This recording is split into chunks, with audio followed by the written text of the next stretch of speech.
Hello, we are live for the final episode of In the Spotlight, where we shine a light on entrepreneurs, SMEs, and innovators. It has been quite a year, and I'm really excited for our final guest of the year, Teresa Boughey, CEO of JungleHR. Now, Teresa and I, we go back to we met in March actually on a ski trip, and since then we have been trying to get together and just share some of Teresa's great work. And I've literally just discovered the title of her book, so we'll be sharing that with the audience as well, so that we can look it out. Check. And so, Teresa, hello, and how are you? Hi. Oh, I am really well, and I am so thrilled to be here. Your final guest of the year. Wow, what a way to Yeah. finish.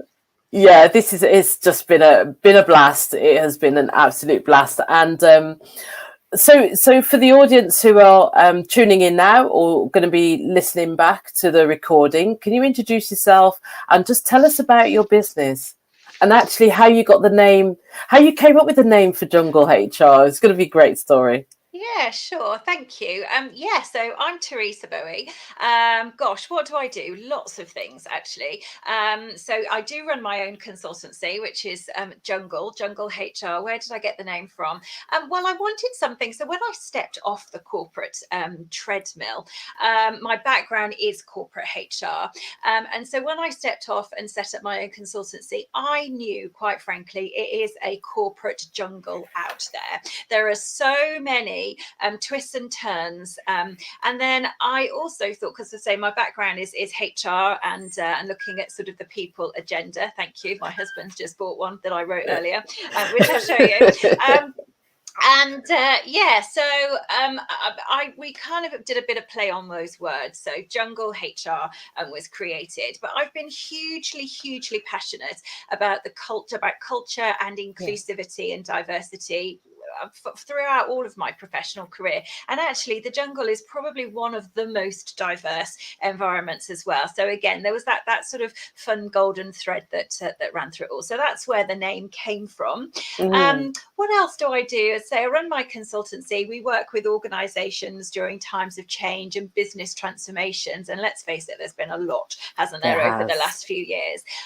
We've led on some amazing projects. So I led on the acquisition of the Gleneagles Hotel, for example. We've done great big transformation programs for clients, global clients, and we delivered a huge program for Costa Coffee as well. So our client base is really varied. I'm a non-executive director for an NHS hospital trust, and I'm their NED lead for workforce. So again, there's that people thread that runs through it all. And I'm also a business board member for the All-Party Parliamentary Group for Women and Enterprise, and I'm super excited because I chair their ESG work stream. So ESG, for anybody that doesn't know, is the environment, social and governance piece. It's a really big and important business metric that is, if you're not familiar, it's coming your way, and it affects small businesses as well as larger businesses. I chair their ESG success through sustainability work stream, and we've got a report and recommendations that will be coming out in February. So watch this space, and it'll be launched at Westminster. So super excited about that. That's a little bit about me.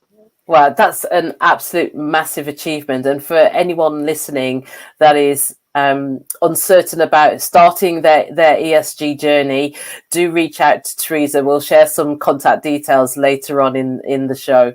So, Teresa, what were the initial challenges that you faced when starting your venture? Gosh, as I say, it was a long time ago, but actually, I think those challenges never really go away. They evolve, and I use the word evolve rather than pivot, because I think in COVID everyone was pivoting, and it was definitely wasn't something we did, but we evolved, I think, to align with the environment. I think kind of some of the initial challenges, of course, were, dare I say, funding, and that's really come out quite clear in the work that we're doing, say through that all-party parliamentary group, is that typically, certainly female founders anyway, as they're driving their business, do tend to bootstrap as opposed to go forward with investors. So I guess if I had my time again, I would make sure I'd got all of my ducks in a row and probably go for that investment quite early on, rather than sort of bootstrapping, because you do things slower. It's kind of a much slower route. The other thing I would say for me, actually, and there's a bit of a plug for Daniel Priestley, and I know we've got this connection through KPI. Yeah, we have. Goodness, I wish I'd found Daniel's methodology when I first set up my business, because it's a real great framework and structure to be able to think about how you're structuring your business. So, you know, those partnerships are going to be absolutely critical, you know, making sure that you've got your product right, etc. So, you know, and it is a way of business being, rather than you don't just do it once, you continue to evolve. So yeah, I think those would be some of my learning journey. But your network is really, really powerful. You know, you can't kind of go on this journey alone. It is about partnerships and surrounding yourself with really great like-minded people. You're absolutely right. And just going back to that framework, I don't know if you found, but I found that you dip, once you've done the KPI, you dip in and out of certain things. And as your company and business evolve, have you found that you're going back to certain things and then drawing on certain things? Even how long ago was it that you did? Gosh, I did it in 2016, so oh, wow. a really, really long time ago. Yeah. Yeah, I mean, I didn't do all of the P's straight away. So, you know, if I think about, which might segue quite nicely, if I think about publish, you know, at the time, you know, that was quite a big P that they focused on, and some of my peers on that program absolutely during the program duration sort of published their book. I was a little bit later getting mine out of the starter's block, as it were. So it was 2019 when I published mine. However, I was really, really clear about what then I wanted, how it was going to work with my business, and super proud that, you know, the book did so well. I mean, it was #1 in the hot new releases within a week of publication. I mean, Maxine, I've never been onto anything in my life. I'm like, woohoo, get in there. Yeah, that is a bestseller within a month, and went on to be highly commended at the 2020 Business Book Awards that promotes diversity. So yes, let's do the plug. So I'm just gonna hold it there. I'm literally going to just add that and have it scroll so that people can take a note. So it's closing the gap, literally closing the gap, 5 steps. So it's 5 steps to creating an inclusive culture. Creating an inclusive culture by Teresa. This is super. So here we go. What I'm going to do is just have that. I'm just going to add that, and let's just have that going look across. At that.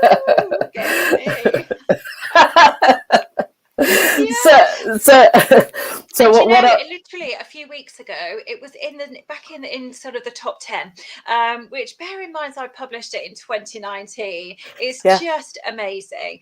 And it's what I wanted to write a book that was like you and I having a conversation. So it's really sort of it's an easy read, and it follows a methodology and a framework, because what I noticed that when organizations were embarking upon this journey of creating this inclusive culture, they would do one or two things. But when you have a framework, you can start to think about, okay, which areas am I putting all of my effort in, and where might I need to add some more kind of focus. And also, every organization is completely and utterly different. So it's not about a one size fits all, but it's just about those key areas. So in the methodology, it stands for take stock. So what are you doing right now? And again, every organization will be different.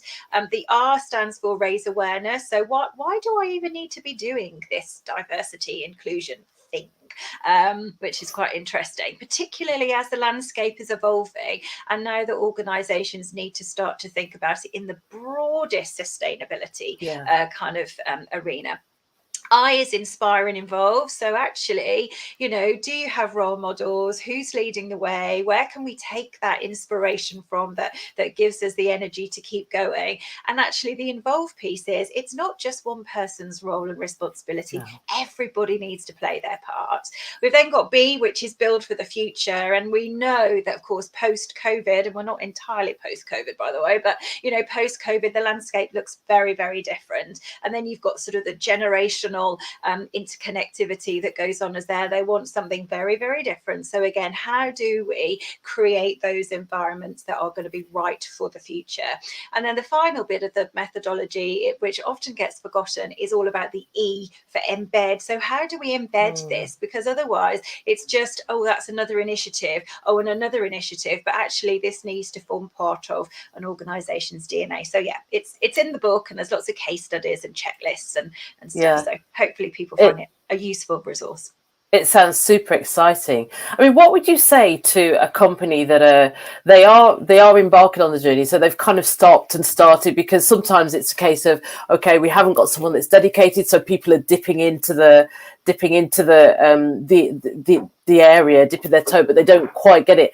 So in terms of a company like that, what would you recommend for them, as well as reading the book? What else as a key tip that they could immediately just grasp from this conversation that we're having today, to at least reassure them and get them started on their journey? Yeah, I think number one, they're probably doing more than they think they are. Because again, we work with a lot that goes, oh, we haven't started. And then again, shameless plug, we do have a free scorecard. So we get them to take the scorecard so they can really see where they are against those kind of 5 key areas. And it often shows up that they are doing more. But what it can also help them to do is to think about what's the roadmap for the future. And sometimes organizations, excuse me, I'm going to cough. Quick glass of water. Oh, sorry. So sometimes organizations can try and do too much, and therefore they spread themselves too thin. So it may actually be better for them to create a plan with slightly less, but with really, really clear metric about what it is that they want to achieve.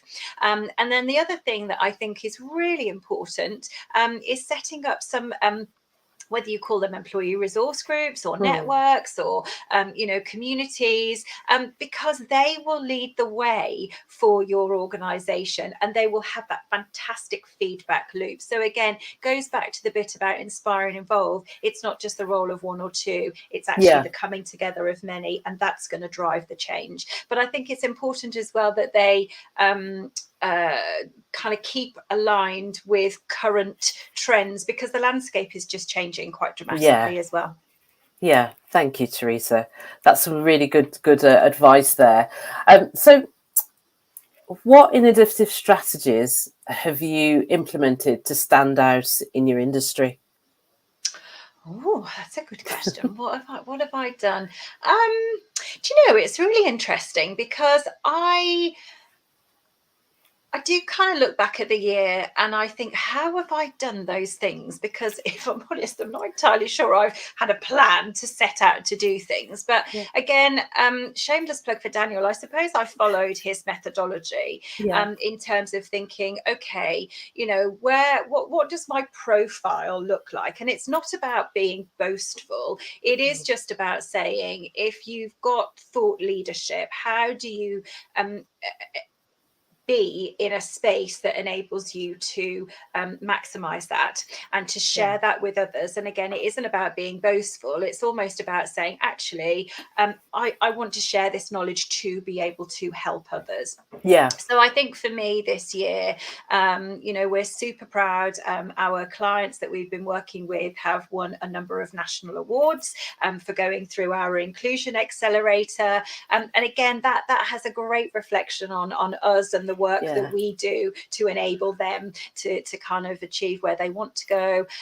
So super proud of the work I'm doing through the All Party Parliamentary Group. And actually we've developed relationships with other all-party parliamentary groups. And again, that just gives us that platform to be able to influence government and other kind of industry leaders. So I think those are kind of some of the key things. If I'm honest, I'm not sure they've been entirely strategically focused, but they've happened, and I'm kind of a firm believer of if you're passionate about something, opportunities arise, and I will say yes and work out how afterwards. That's it's so true. It's just that willingness, and when you've got that passion, I mean, if for you it's the inclusivity, the ESG, the sustainability. There's so many people out there that need the help and the guidance, and having you occupy that space is just an absolute privilege. And it's really excited to see what's coming up for you in the next few years, and in terms of growth and development.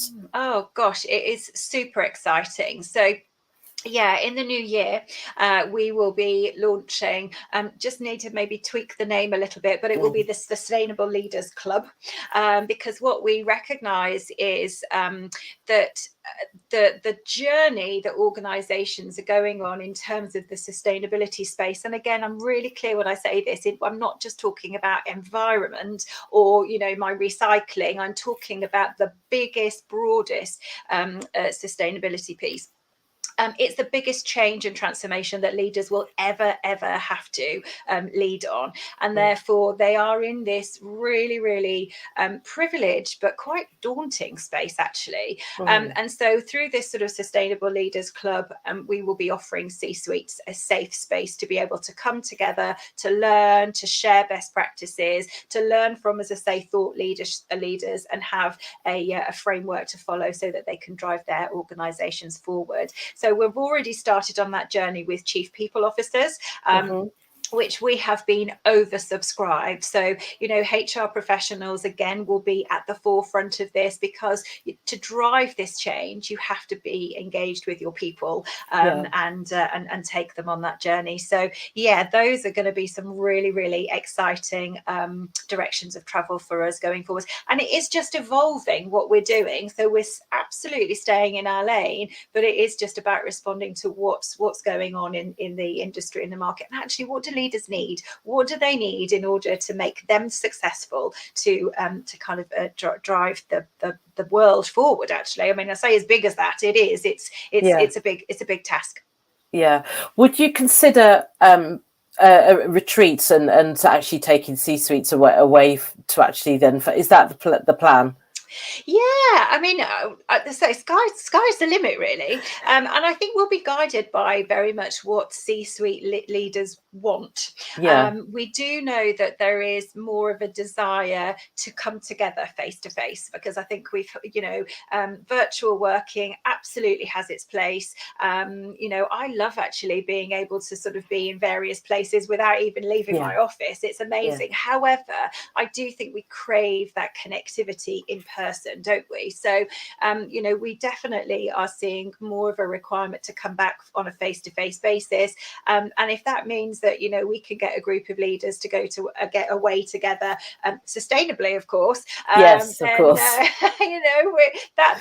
absolutely wouldn't rule that out at all. I'd like that's brilliant. Which I think is where we met, kind of on our ski retreat, which was just fabulous. It was. So we'll connect on that piece after the show, because there's definitely some synergies there and some future things happening for us in terms of the space in that space. Amazing. So what is the best piece of advice that you've received as an entrepreneur?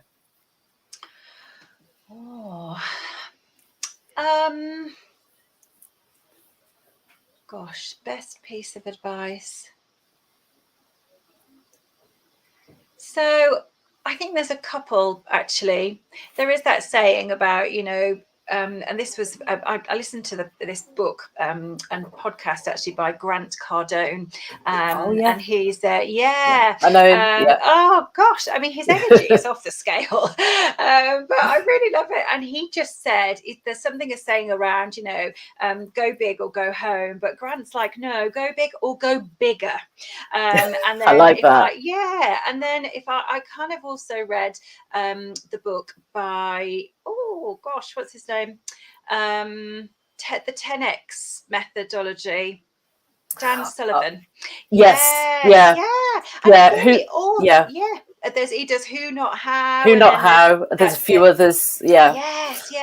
And again, but I think the principles with both of those is about actually, where your current thinking is, times it by 10, just go super, super big with your thinking, because, if you're passionate and if it is really adding value, it's as hard to go 1 times bigger as it is to go 10 times bigger, but look at the results and impact that you're going to get. So for me, it absolutely is, let's 10x it. Let's just think big, super big, get excited and get people with you on that journey.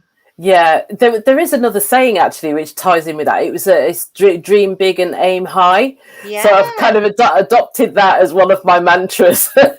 Dream big, aim high. So that's another one to throw in.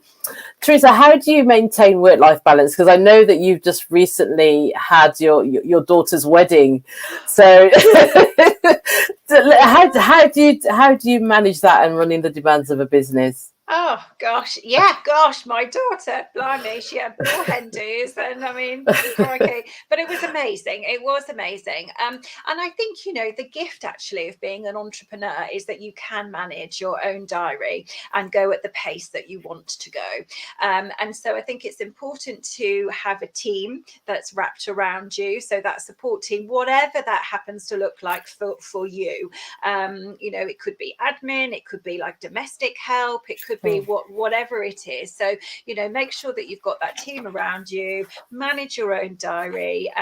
But I think again, one of the methods that I do use, which is in Sarah Milne Roan's book, actually, called The Shed Method. That's really, really powerful. So it's really important to make sure that you focus on sleep, because sometimes as an entrepreneur, you can be balancing things so much that actually you think, gosh, I'll get up early and I'll work really late. Well, it's not sustainable. So again, make sure that you've got your sleep. Hydration is really important. So yeah, sorry about the coughing before, but I've got a big glass of water there, and I do really make sure I push myself to drink. Exercise is key, and then diet. So all of those things are important for me, but I love to have that balance of being able to have the variety, just to spend time with my family, but also, dive into my clients and then come out again and do my non-exec stuff. And then, I guess it works for me being the sort of the character that I am. I love to be busy. I love to be involved, but I love that variety. Yeah. That's amazing. And just how is your niche offering over the years, especially in the changing market dynamics? How is it? I know you talked about it evolving before, but what is it that drives you, and what is it that you think about in terms of a strategy for just maintaining your offering? Yeah, I think it is really, for me, I think there's several things. I think it is about my own personal learning and growth, because I always work on the principles that if I'm going to be a thought leader in my business, going back to that 10x piece, I have to be 10x more informed than dare I say my clients, because that's what they're engaging me for and with, and sometimes that 10x could only be 3 paces ahead of them. It doesn't have to be significantly ahead. But I Yeah. think that's kind of critical. I think networking is really important as well, because then you stay ahead of, you know, what is really keeping these C-suite leaders awake at night, and is it what I think it is? And sometimes it is, and then other times I'm like, gosh, okay, that's quite unusual, and I hadn't thought about that, which then causes me to you know, read a little bit more, or kind of learn a bit more. So I do think it is staying ahead, understanding, as I say, what is on the landscape, and actually what's to come. So, you know, what's kind of the future legislation? What does that look and feel like? You know, what are the industry trends that either I'm seeing or that I'm conducting research on? So again, that's really exciting for the All-Party Parliamentary Group, because we're just about to launch a survey with Royal Holloway University, which will give us a plethora of research, and then what does that tell us, and how can we utilize that? So so those are some of the key things. Yeah, you talked about the report earlier that's been launched in February 24. So can you just talk a little bit about that? Just what can we expect? Yeah. And how do we get hold of it? How do we get hold of it? More importantly. So I've been a member of this All-Party, a business board member of this All-Party Parliamentary Group, gosh, for about 9 or 10 years now. And over that time, we've published 2 reports already. And one was around sort of skills and education. So, you know, what do we need in that particular area? First report was around sort of coaching and mentoring, which again is another huge passion of mine. This next report, my work stream will feature as one of the contributors. We've got a number of other sort of contributors that's going to go in there. So what we're looking at in this particular report is how businesses are scaling their organizations through sustainability for success. So what we know going forward is that we're all part of somebody's supply chain, and you will be required to provide data and information in terms of what's your footprint. So what do we leave behind? So one of the things we're going to be doing in 2024, so a bit of a spoiler alert, is when we provide proposals to our clients, we will be making it really clear about what our general kind of footprint is, but actually what will the footprint be for the work that they are engaging with us to do. So again, I think those types of things will start to set us apart, but we will be asked for that information a little bit more. So this report will focus on showcasing some businesses that have scaled their businesses through and with sustainability. So how has it really helped them? And then the survey that will be launched soon will have gathered the data from that, and think about actually what are some of the barriers, and therefore what might we need to be making some recommendations for government to do to support businesses as they're scaling through this sustainability lens. So it's super exciting. It sounds really exciting. We had a spotlight special on talk about the carbon footprint actually with Alan Stenson, Carbon Neutral Zone. Are you connected? I'm not sure we are, but you can connect us. So I will connect you, because it's play right into the area of what you've just described. So how are we able to get hold of the report once it's published? Yeah, so the report will be published at the end of February, is kind of the current sort of provisional date. It will be launched at Westminster, which is, to say, super exciting. The last report actually that we launched, we launched it at Westminster. So it was the then Chancellor that received the report, who clearly is now the Prime Minister. So I'm not quite sure who is going to be the recipient of the report on this occasion, but it absolutely is influential, and actually, in fact, they refer to it quite often in terms of the content, etc. So that's great for our group. We know that we really do get traction and make some impact there. But yeah, as soon as it's out, I will let you know, and I will happily share links, because the more that people have access to it, the more that we can start driving that change. Yeah, that's absolutely amazing. You did mention a couple of books and resources that have influenced you and that you rely on. So what other books and podcasts can you recommend for the audience to help them on their journey?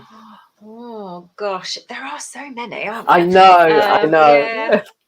Gosh, so many. Yeah, I do. As I say, I do like the work of, well, there's Daniel Priestley. Gosh, we should be on commission. We should. I've got the books. I Hang on a know. sec. Yeah. There's a few on the shelf behind me. Oh, I know. So, but generally, Daniel's work is it's really, really accessible, and it does make a real difference. So, obviously, Daniel's work. Dan Sullivan as well is somebody Yeah. that I think rate quite highly. And he's got, I can't think of the guys. It's Benjamin somebody, so I should know that. But yeah, it's I think Yes. he's co-authored, but he's got some great books. I think, Grant Cardone, gosh, he's got huge amounts of energy. So I've listened to his work. And I think for me personally, I really am quite a fan of Mel Robbins, and some of her work. Again, she's just got an enormous amount of energy, and she'll cover some really interesting topics, Yeah. and I just think her style is it works for me. Yeah. So it's maybe not for everyone, but it does. So those would just be some of the things. But I think there is so much out there, that it is just about trial and error, isn't it? And I mean, this year I treated myself to a subscription to Audible, and yeah, it's just amazing. So every month I'm like, right, what can I listen to this month? Then I've got loads on my list, and then I also kind of ask others for recommendations as well. What have they listened to? What have they found really insightful? And so, yeah, that's kind of how I'll keep myself up to date. Oh, and in addition, I love. I'm a judge on the Business Book Awards. I was about to mention the book awards too, because we talk about. I mean, we're fine for time. Just talk about that as long as you're okay. Oh for time yeah, as well. no, it's fine for me. So for the last, I mean, as I say, I was highly commended in the 2020 Business Book Awards, which was just absolutely amazing.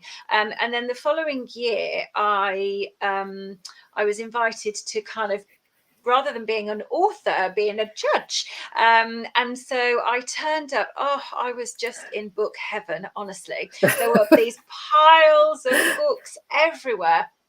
And I was in the for the last couple of years, I've been in the change and sustainability category as a judge, and it is just fantastic.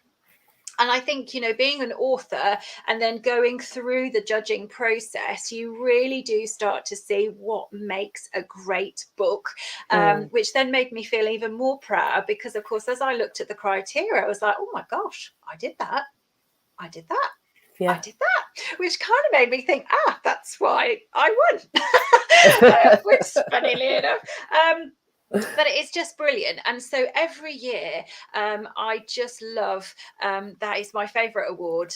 We just get first dibs, dare I say, of all of these really, really brand new books that people have poured their thought leadership into. And then I just have a real excuse to squirrel myself away for 6 weeks or so and devour these books. They're amazing. I would love for you to send afterwards. Just send me a list of books, just for the audience as it's the last episode, as a Christmas gift to our listeners, because you've had all that exposure to stuff that's just been written by authors, and yeah, it must be amazing.